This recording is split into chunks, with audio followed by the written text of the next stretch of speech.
This episode of the LCTV News is brought to you by North Shore Community College. If you have the will to attend college, we have the way for you to earn your degree. Hello and welcome to LCTV News. I'm Dani Vittori, and we have a full week of news to share. City departments received funding, Lynn athletes were dominant, and musicians were on full display. Aaron Clausen, the Principal Planning Director for the City Planning Department, joined us on the Lowdown to talk about projects they have in the works.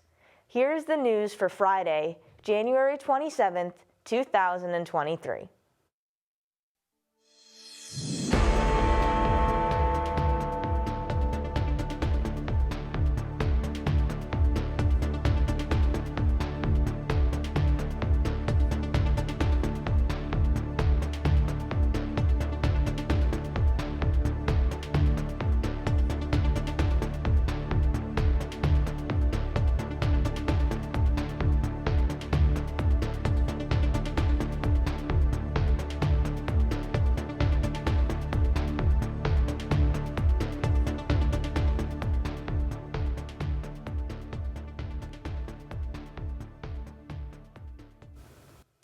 The Lynn Department of Public Health announced the beginning of their Socks and Scarves drive earlier this week.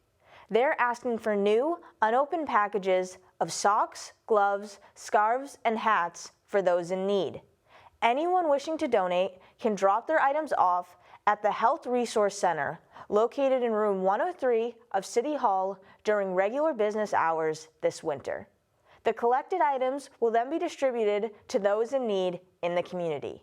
For more information and to see the flyer in both English and Spanish, visit lyntv.org. The Lynn Water and Sewer Commission is continuing their 15-year, $200 million project to separate the city's stormwater pipes from the sewage drainage line. Construction has been taking place at the intersection of Commercial and Bennett Street. The purpose of the project is to prevent waste storage from flooding during heavy rain or other flooding events. At the completion of the work, the main line will separate sewage from stormwater in West Lynn. The project began 6 years ago, back in 2017, and the pipe and jacking system are expected to be completed by the end of this year. At the same time, the city is building a 100 million gallon water pump station located in McManus Field. This will pump stormwater through the new pipes into the ocean. The entire project is divided into two parts, with work being done for 7 years in West Lynn and another 7 or 8 in East Lynn. This is to minimize the duration and impact on the distribution of traffic. The Lynn Community Health Center opened its new pharmacy on Monday the 23rd. It received $1 million in funding as part of a $27 million package to fund projects across the North Shore. This is the first time LCHC has had an on-site pharmacy since it first opened in 1971. Construction on the pharmacy began last year, with the goal being that patients can see their provider, then go right downstairs to pick up their prescription. This will also allow providers to work directly with pharmacists, which makes coordinating much simpler for them and patients. A multilingual staff ensures that the diverse population of the health center is accommodated. The addition of an in-house pharmacy also loosens 340B program restrictions, which exist when working with outside pharmacies. Thursday the 19th, the Massachusetts Commission on the Status of Women held their first in-person hearing of 2023. Several people gave testimony and discussed issues facing women today. Take a look.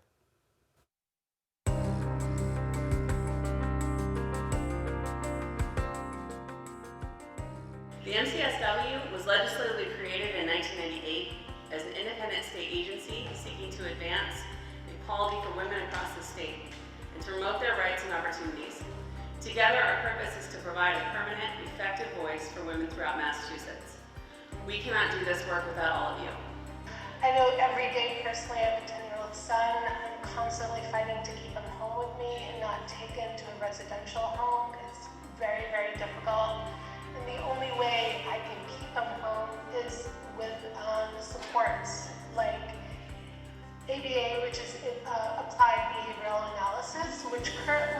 coverage for that through insurance ends when they become adults. And the reason why I'm calling, as a single parent of adult children with special abilities of color, and I have a disability of my own, I'm coming from like a different angle. But, you know, once your kids are out of school, you don't get those resources that are there. I have a daughter who has recently had a child. She has a well-paying job, and yet still childcare is taking up at least a third of her salary, not to mention her mortgage. As a mom, I had 4 kids. When I got to kid number 2, I had to quit working because I was not making enough money to pay for childcare. And I want to say to everyone who will be giving testimony tonight, we see you, we appreciate you, and we thank you for your courage. Thank you. On Tuesday night, the 24th, Dan Sullivan was sworn in as the new fire chief. 6 other recently promoted firefighters were sworn in as well. Chief Sullivan took over for former Chief Stephen Archer on January 5th and tested for the role a year ago. A large crowd filled the city council chambers, including firefighters, police officers, and politicians. Sullivan is focused on the mental health side of being a firefighter and wishes to expand services available to them. In his inaugural speech, Sullivan stressed the importance of keeping his firefighters safe, both physically and mentally. Therefore, having resources for both their physical and mental well-being is at the forefront for Sullivan.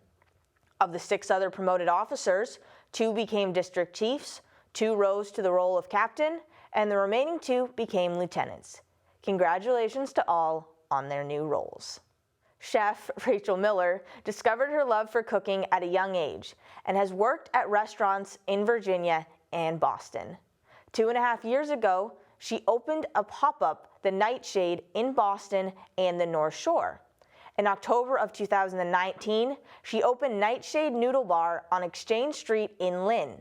Miller currently works there and resides in Lynn. She is now the Northeast nominee, which includes the states of Massachusetts, Maine, Connecticut, New Hampshire, Rhode Island, and Vermont for the prestigious James Beard Award.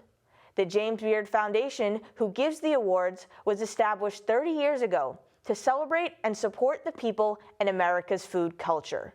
Both the foundation and awards are named after James Beard, who was a champion for local markets, wrote the first cookbook focused exclusively on cocktail foods, and was coined the Dean of American Cookery in 1954 by the New York Times. Congratulations to Chef Miller on her nomination. The Lynn Community Vaccination Site has been offering $75 gift cards to places such as Market Basket, Walmart, or ShopRite to anyone who comes in for a COVID vaccination or booster shot. The program was originally scheduled to end in December, but the Department of Public Health decided to keep the program going until March 31st. The clinic was seeing 150 every day at the start and is now seeing between 20 and 100. It is open Wednesdays from noon to 8 and Saturdays from 8 a.m. to 2 p.m. Of people 6 months and older who have received at least 1 dose of the COVID-19 vaccine, Massachusetts has the highest rate at 93%, compared to 81% nationally. The DPH still stresses vigilance, as the vaccine is the best way to combat the disease, and the vaccination program offers a good incentive for the community. Sunday the 22nd, there was a pop-up and open mic hosted by the Lynn Music Foundation and Grindhouse Recordings. Members of the community were able to support local vendors while also getting the opportunity to speak their art at the microphone. Take a look.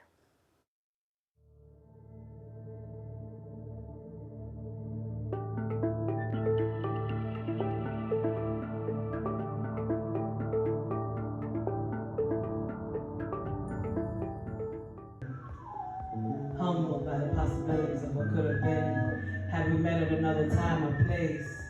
Life rewound its desperate trace, perhaps perhaps to a time in your life before your life is forced by society to take one wrong turn after another. We're doing a pop-up showcase, and there is amazing food here from Saint's Kitchen, and we have the Maceda products, which is all natural and organic products. There's people here shopping. There's art by the Miss Janiyah Spencer. What we want to do is have Sunday pop-up shops every week. That way the community knows where to go, where they can support local vendors. And so this is the first of what will hopefully be many. We'll see how it goes. We're also doing an open mic. We're just inviting people to come up if they want to perform and grab a mic. So this is something we want to do every Sunday and just get the community involved. I think it's important because the community wants something like this. This is what I've been told, and every time I do an event, they're like, thank you. They're very grateful for things like this to happen, which tells me there's a need for it. And so I feel like these type of events need to be put on more often. I'm sure there's other organizations that do it. We want to make sure that we're doing it for the people that we serve. And a lot of those people tend to be musicians from Lynn who don't have a venue or a space to practice and play music. And so this has become that. On deck, the sports update.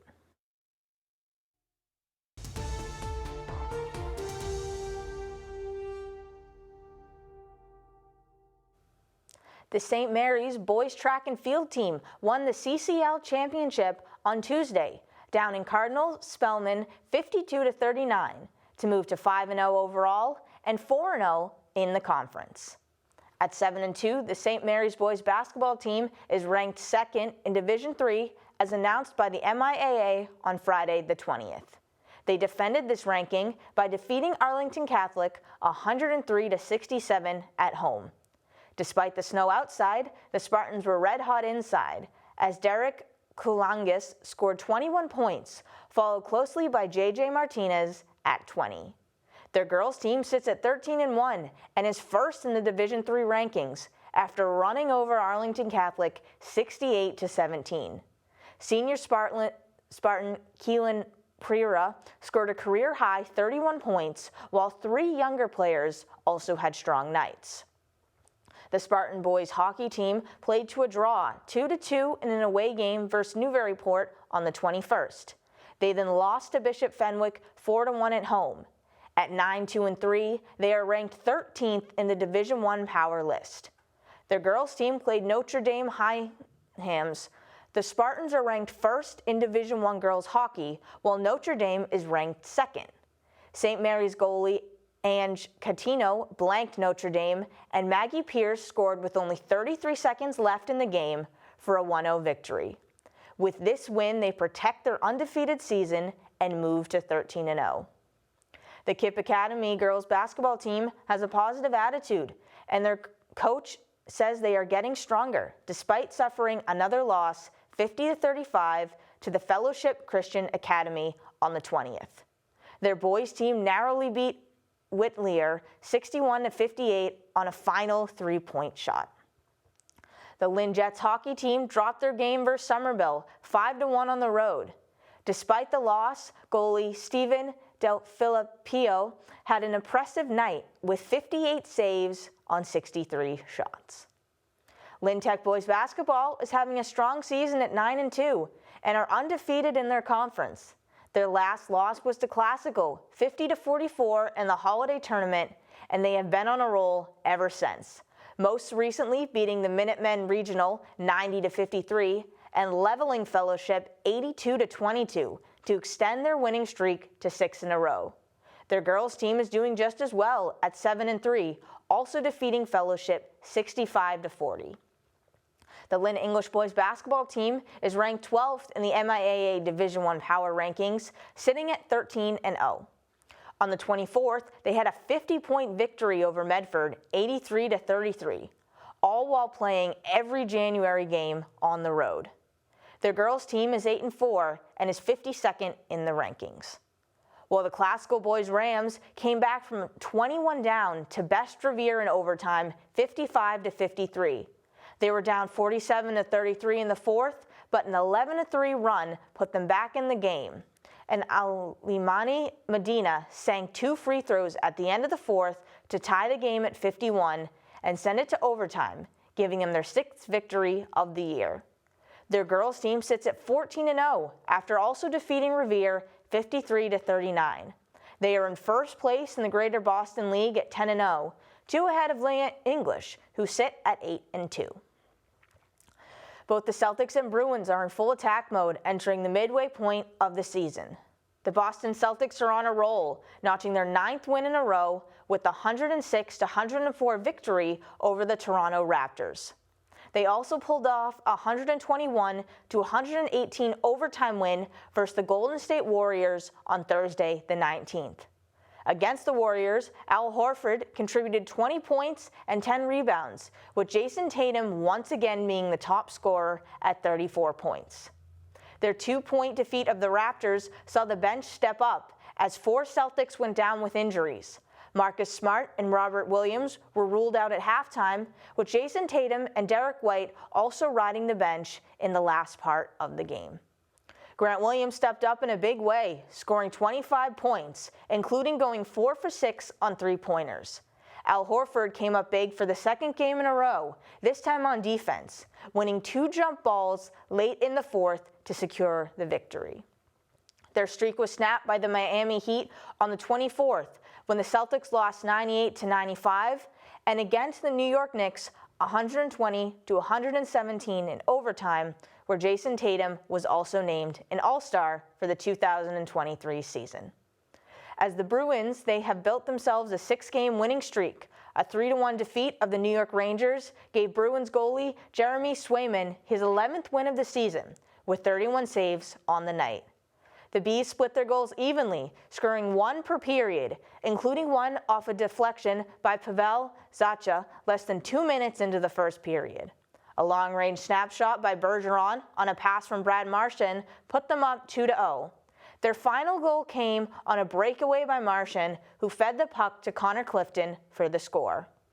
Their 4-0 win over the San Jose Sharks marked Clifton's 200th career NFL game. 3 Bruins players also recorded both a goal and an assist.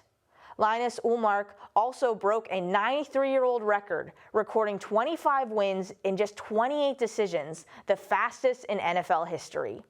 A victory over the Montreal Canadiens gave Swayman his 12th victory with 20 saves. Locked at 2-2 in the 3rd period, Bruins captain Patrice Bergeron broke the tie with 3 minutes left in the game. David Pastrnak got an empty netter and added 3 assists to make the final score 4-2. This week on the Lowdown was Aaron Clausen, the principal planner for the city, to discuss upcoming meetings and projects for the planning department. Here is the Lowdown.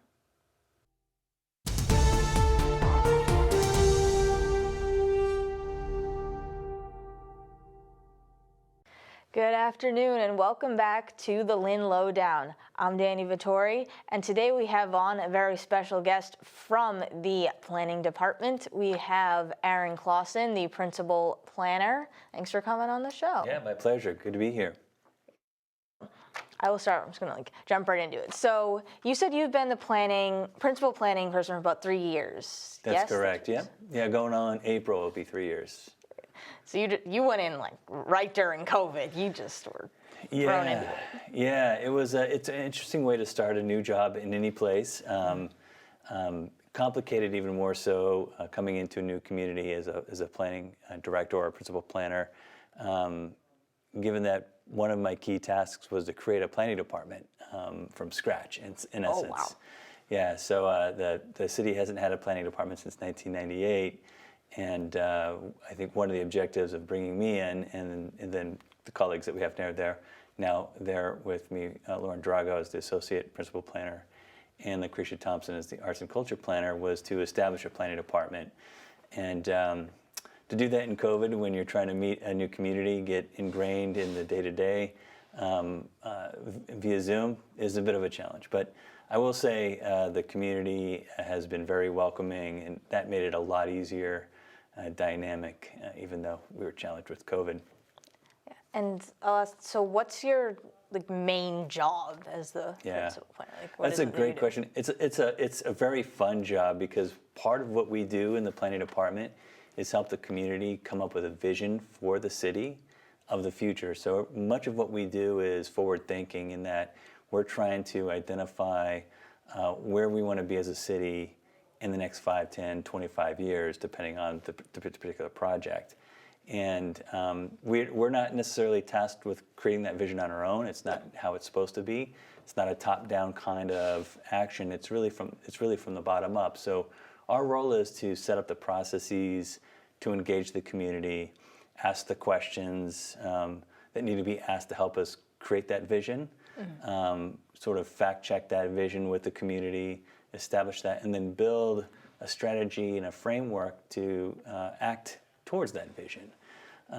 So that's really what we do, and you can do that in a number of different kind of situations. So one common one is through a comprehensive plan where you look at everything, and we can talk a little bit about that more in a moment, or it can be very specific. It can be a neighborhood plan, so in that case it's place-based, or it can be topic area focused, like a housing plan, which was recently completed and approved by the City Council. So our role is really to sort of guide those processes, and in doing so, connecting different stakeholders, whether it be departments within City Hall, nonprofits operating in the city, businesses, other operators working in the business community, and residents. And so our role is really to connect those dots and make sure that it's a comprehensive shared vision that people are vested in, and then we can help implement on the back end. Oh, yeah. And you mentioned the comprehensive plan. The name for that it's literal. It's Vision Lynn, which I love because, as you said, you want the vision of everybody in it. That's correct. Yeah, so Vision Lynn is what we've sort of termed the first ever comprehensive plan for the city. When we were hired and brought on here, I think one of the key objectives for us was to begin that process. There's been a lot of planning, even though I had mentioned there hadn't been a planning department for 20 plus years. There's a lot of different departments operating in the city that carry out similar activities, like EDIC, land housing, community development, inspectional services department, all had roles to play that are sort of planning related. But our job is to come in and sort of connect those together through a comprehensive planning process, so that they're sort of connected, the dots are sort of linked up, and that the strategy is integrated. And so we did call it Vision Lynn because we felt that the key opportunity here was to ensure that the city collectively was able to articulate what the vision for the community should be, again, 25, 30 years out. And so, we wanted to put it right in the title, as you said, and build a process that was robust in terms of engagement and finding a number of different ways to collect information, collect stories, collect opinions from the community, so that we could feel that vision statement and then the actions that follow upon that are shared by the community. So that's our role. Well, it's definitely an important one. I almost can't imagine thinking that far ahead. Like, I try to plan my week, and it's a whole thing. So I can't even imagine trying to plan 30 years ahead. It can be a challenge, and then the biggest challenge is you want your particularly a comprehensive plan, because it's so forward thinking and it is wide ranging in the topic areas that you hit. You deal with things like land use, housing, open space, transportation, economic development, environmental planning, arts and culture. Now it's in our department. All these things you think about and you try to connect them up into a cohesive whole.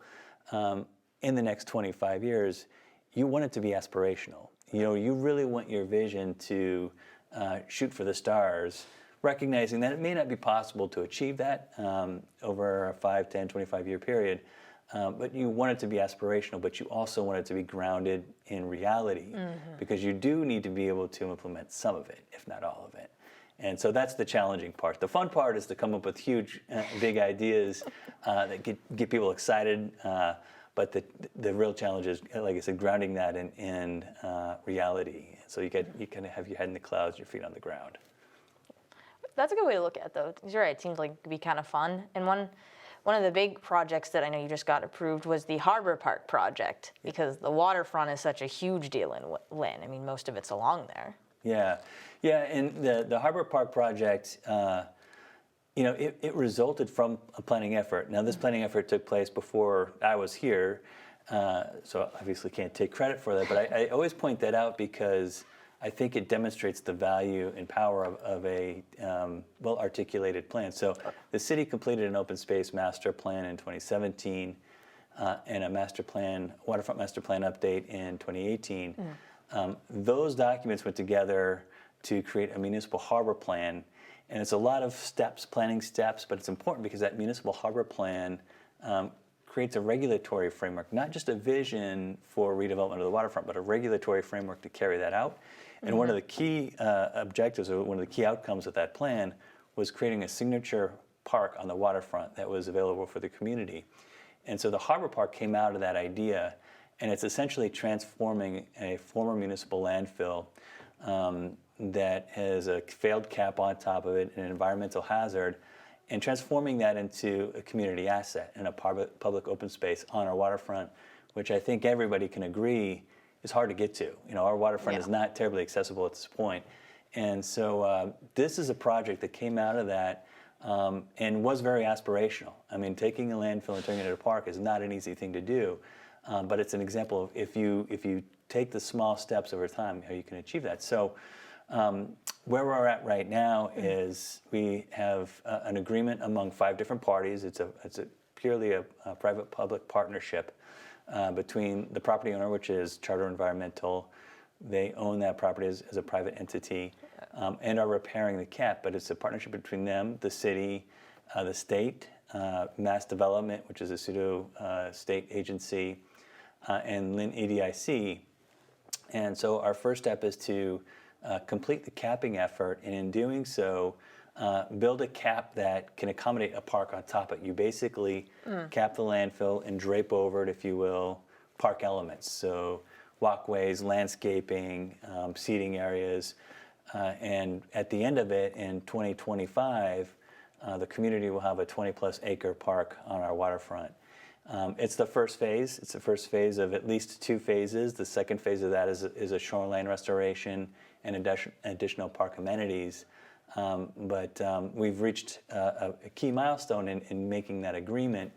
And I would encourage, and speaking of community engagement, encourage the community to participate in an upcoming meeting February 9th. It's going to be a Zoom meeting and a virtual meeting, but that's a great place to learn a lot more about the project and give us some feedback on what are the sort of specific amenities that the community would like to see in that park in the future. Like you said, the mix of you're working with the state, city departments, and now you're also bringing in residents too to see what they want. So like you said, connecting the dots of all these different entities. Yeah, and you know, since the beginning of the Waterfront Open Space Master Plan in 2017, there's been something like 12 public meetings that have taken place. You know, some of them are attached to the open space plan, some the master plan update. This will be the 3rd public meeting for the Harbor Park Master Plan itself. Great. And it's so important. You know, it's so important to make sure that the community understands sort of the limitations or the context of how the park comes to be or came to be, and then also get feedback on what are the key outcomes that the community wants to get out of it. So one of the things we'll be talking about beyond just sort of updates and timeline and et cetera, we're going to be looking for feedback on what kind of active recreational uses should we be building in the future. So for example, is it a basketball court? Should it be a futsal court or tennis courts, what have you? What should we be building in the limited space that we have? Because it is a landfill, so it's got some topography, it's got steep slopes, but we do have some space, and we want to make sure that we're building something the community can use. You want it to be, I guess, practical in a sense, like you said. Yeah. Like huge goal, but then also, what are people going to use? What do they want? Right. And also explaining, like, if you told me, oh, I can build a park over a landfill, I'd go, that's awesome. I have no idea how to do that. Yeah. Well, and it's not really it's not useful for the community if it's my idea. If it's my idea for a park, that doesn't necessarily translate for the community and what the community's needs are. So that's why it's important for that engagement. I also think, too, that, and this is sort of more related to our work in the planning department, I think it's important for these meetings and the back end to show progress and to demonstrate, 4 years ago when this idea was being talked about, sort of bring it back and a reminder that this was part of the conversation 4 years ago. Now this is part of the reality at the moment, and will be an asset that the community will have. And it looks like 2025 we'll have a park on the waterfront. That sounds amazing. That sounds awesome. And I gotta ask, I hate for us to have to wrap up because it sounds like you have so many projects and so many good things. I can just keep going, but I do want to thank you again, though, for coming on to talk about these. They're really these big ones that have been going on. Sure. If I can make 2 more brief plugs, if we have a moment. Yeah, go for it. We talked a little bit about Vision Lynn and that process. We're about 2/3 of the way through. We have a vision statement that we believe has been sort of vetted by the community. We've got a couple more meetings coming up, which is now an opportunity to see how that vision statement translates into action. So coming up on February 4th at the Lynn Senior Center, we have an open house between 10:30 and 12:30, where we're inviting the community to come in, sort of walk around. It's more of like a science fair dynamic, where you walk around different stations and you can interact with us and the consulting team. And sort of get some of that background, what went into the vision statement, but help us talk through and understand how the actions, how the plan, how the strategy to implement for more housing, more job access, better infrastructure, more amenities, which is what we heard in the surveys and in the engagement in the planning process. So that's an opportunity to engage. And the last one is we are having an open house. Again, with the planning department, we're calling it really office hours. And we're going to be holding that February 7th at the Brickyard Collaborative. And that's going to be from 1 to 4 p.m. Again, very informal. Come in, take 5 minutes, bend our ear for a little bit, or spend an hour and learn more about the process and some of the strategies that we'll be proposing. Great. Those all sound like great opportunities, and thanks for sharing them with the community. My pleasure. Of course. Once again, this is the Lynn Lowdown. I'm Dani Vittori. Thank you for watching, and we will see you again next week.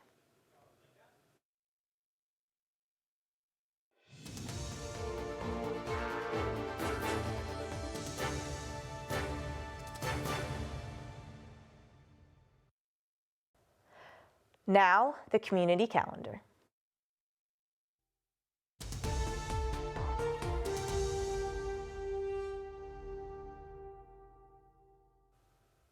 Sunday, February 5th, there will be a poetry writing workshop at the Unitarian Universalist Church of Greater Lynn.